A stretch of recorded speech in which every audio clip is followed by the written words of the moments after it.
2025년 한 해는 제 개인적으로 참 불행한 한 해였습니다.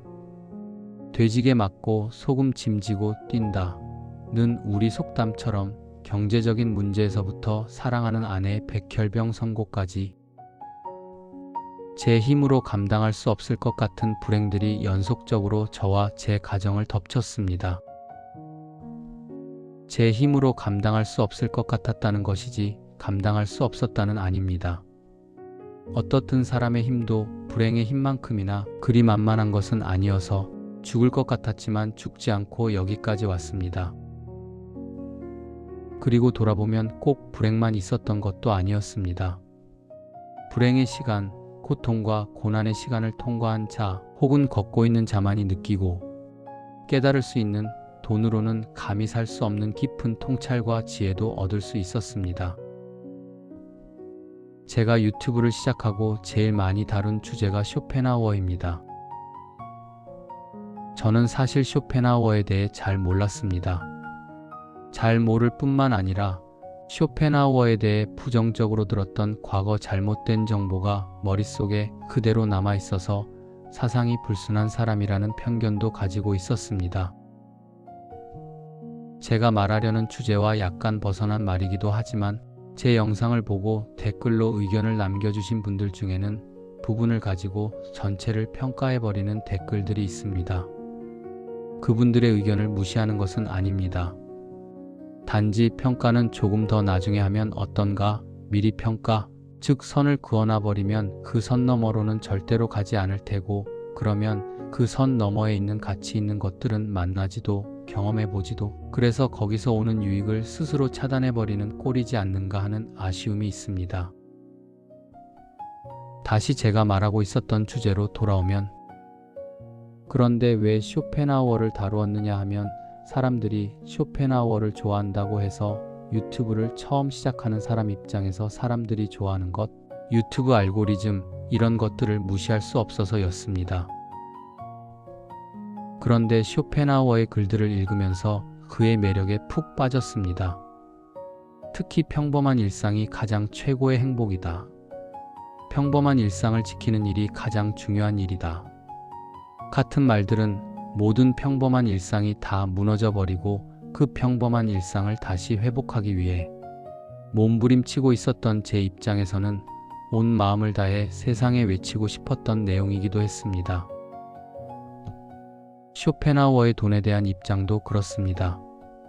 그는 돈을 인간 존재의 최고의 가치인 고독과 자유를 누리기 위해 꼭 필요한 수단, 불행한 시대에 자신을 지키는 방패로 보았습니다. 그의 이런 주장 또한 제 경험과 일치되어 온 마음으로 수긍했던 내용이기도 합니다. 그리고 여기 엘리자베스 퀴블러-로스가 인생 수업에서 돈에 관한 이야기를 하고 있습니다. 엘리자베스 퀴블러-로스 하면 꼭 붙는 수식어가 있습니다.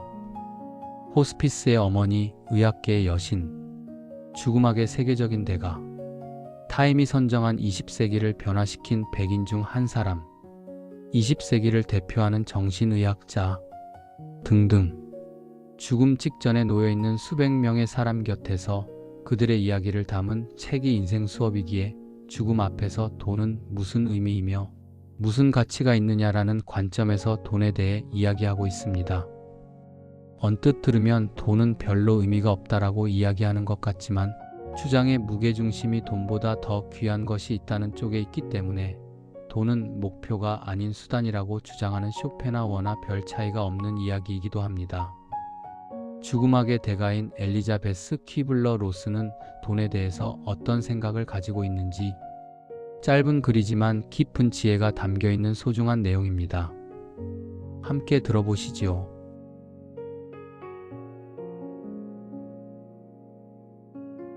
우리는 부와 힘을 동등한 것으로 여기고 돈으로 행복을 살 수 있다고 믿습니다.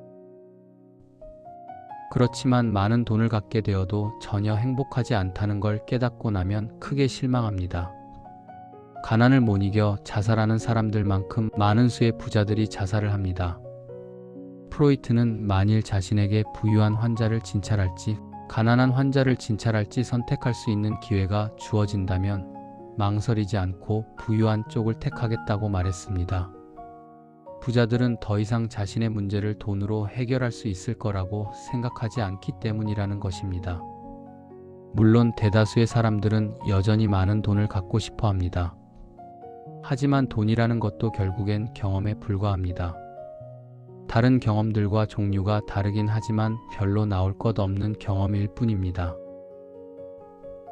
부와 행복을 모두 경험해 보았기 때문에 그것들에 대해 잘 아는 현명한 사람이 있었습니다. 그가 경제적으로 힘들어졌을 때 누군가 그에게 물었습니다. 가난해진 기분이 어떤가? 그는 말했습니다. 난 가난해진 게 아니라 재정적으로 파산한 거네. 가난이란 마음의 상태를 나타내는 것이지. 그러니 난 결코 가난하지 않아. 그의 말이 맞습니다. 부와 가난은 마음의 상태를 가리키는 것입니다.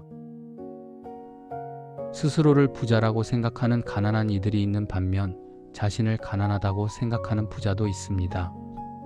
가난하다는 것은 스스로 가난하다고 느끼는 것을 의미합니다. 이것은 돈이 바닥나는 것보다 훨씬 위험한 상태입니다. 돈이 호주머니를 드나드는 것과 상관없이 자신이 언제나 가치 있는 존재라는 사실을 망각함으로써 스스로를 무가치한 사람으로 만들고 있는 것입니다. 부유하게 생각하는 것은 가난하게 생각하는 것의 정반대입니다. 자신의 가치를 기억하는 것만으로도 진정한 부의 출발입니다. 어떤 이들은 물질을 가치 있게 여깁니다. 그것은 좋은 일입니다. 단, 우리가 손에 넣는 어떤 물질보다도 우리 자신이 더 소중한 존재라는 사실을 잊지만 않는다면 말입니다.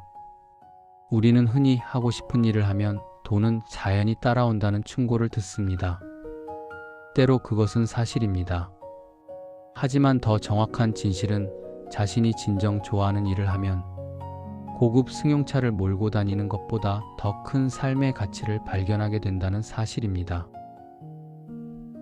수없이 많은 임종의 자리에서 수없이 많은 사람들이 뉘우칩니다. 난 한 번도 내 꿈을 추구해 본 적이 없어. 난 내가 하고 싶은 것을 해본 적이 없어. 난 돈의 노예였어. 하고 말입니다. 사무실에 좀 더 늦게까지 남아서 일할 걸 그랬어. 라거나 돈이 조금만 더 있었으면 훨씬 행복할 거야. 하고 말하는 사람은 없습니다.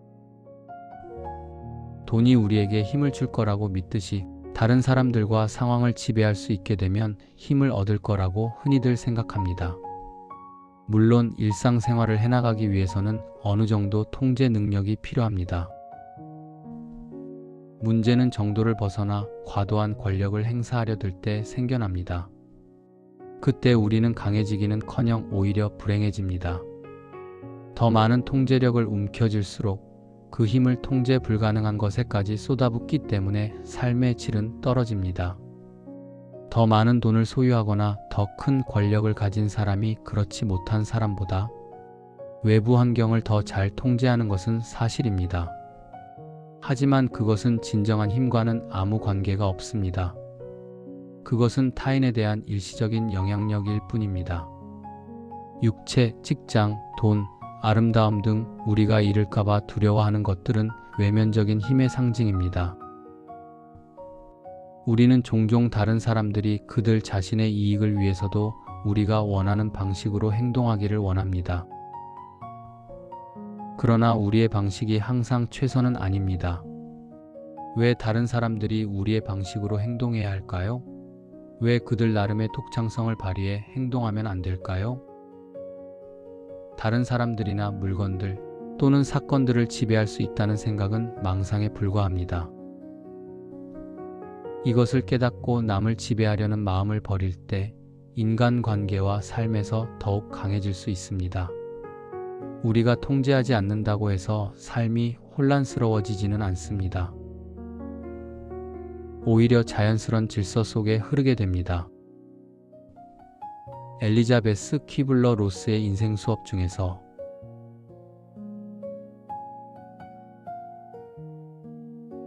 어떻게 들으셨나요? 결국 엘리자베스 퀴블러 로스가 우리에게 전하고 싶었던 진실은 명확합니다. 돈이나 권력, 통제력 같은 외면적인 힘은 우리가 입고 있는 옷에 불과하다는 것입니다. 옷이 화려하다고 해서 그 사람의 영혼까지 빛나는 것은 아니며, 옷이 낡고 해졌다고 해서 그 사람의 존재 자체가 초라해지는 것은 아닙니다. 앞서 말씀드렸던 쇼펜하우어도 비슷한 맥락의 이야기를 했습니다. 그는 돈을 인간의 고독과 자유를 지키기 위한 방패라고 했습니다. 쇼펜하우어나 퀴블러 로스나 돈 자체를 부정한 것은 아닙니다. 다만 그들은 돈이 주인이 아니라 우리의 평범한 행복을 지키기 위한 도구여야 함을 강조한 것입니다. 저에게 지난 2025년은 마치 발가벗겨진 채 거친 광야에 내던져진 것 같은 시간이었습니다. 경제적인 위기라는 찬바람이 불었고 사랑하는 아내의 투병이라는 거센 파도가 덮쳤습니다. 돼지게 맞고 소금짐까지 진 꼴이었습니다. 그 과정에서 저는 돈으로 쌓아 올린 통제력이 얼마나 허망하게 무너질 수 있는지 뼈저리게 느꼈습니다. 하지만 역설적이게도 제가 가진 외면적인 것들이 무너져 내린 바로 그 자리에서 저는 내면의 진짜 힘을 만났습니다. 통장 잔고가 바닥났다고 해서 제 인생이 파산한 것은 아니었습니다. 상황을 제 뜻대로 통제하려던 헛된 욕심을 내려놓고 주어진 하루하루의 평범한 일상을 지켜내는 것, 아내와 함께 눈을 맞추고 따뜻한 밥 한 끼를 먹을 수 있는 그 순간에 온전히 머무는 것, 그것이 진짜 삶이었고 진짜 행복이었습니다. 이 영상을 시청하고 계시는 사랑하는 님들이여, 혹시 지금 경제적인 문제로 혹은 뜻대로 되지 않는 상황 때문에 스스로를 작고 초라하게 느끼고 계신가요? 기억하십시오. 가난은 주머니가 비어있는 상태가 아니라 스스로를 무가치하다고 여기는 마음의 상태입니다. 여러분이 통제할 수 없는 것들을 놓아버리세요. 그리고 그 빈손으로 여러분 자신을 그리고 곁에 있는 소중한 사람들을 더 꽉 안아주십시오. 돈은 다시 벌면 되지만 여러분의 시간과 사랑은 한번 지나가면 다시 살 수 없습니다. 돈의 노예가 아닌 내 인생의 주인으로 사는 것, 그것이 죽음 앞에서도 후회하지 않는 유일한 길입니다. 오늘 하루 여러분의 평범한 일상이 그 어떤 부자의 식탁보다 더 풍요롭기를 기도합니다. 감사합니다. 사랑합니다. 응원합니다.